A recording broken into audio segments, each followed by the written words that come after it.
So, in the last part, I was talking about using itch.io and TIG source for getting feedback.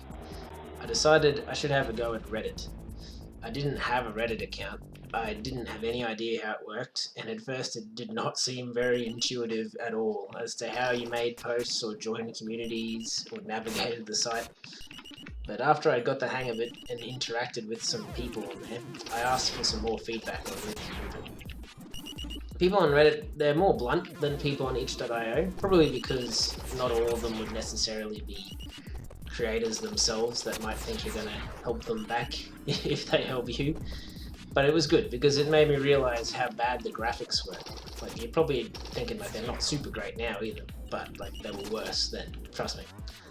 A helpful person on Reddit told me I should look into using a dedicated color palette, and he suggested one called DB32.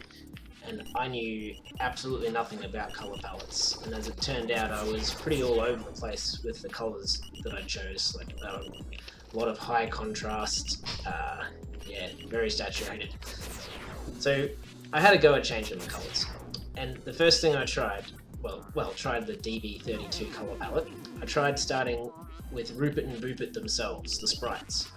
I found with this new colors, they actually looked worse. Like, before they stood out on the game, now they didn't. Like, it looked like everything else stood out, not your characters. So I gave up for at least a couple of weeks with the idea of changing the colours. But the more feedback I got on Reddit, the more they said pretty much the same thing. So my choice of colours. So I decided I'd better give it a better try.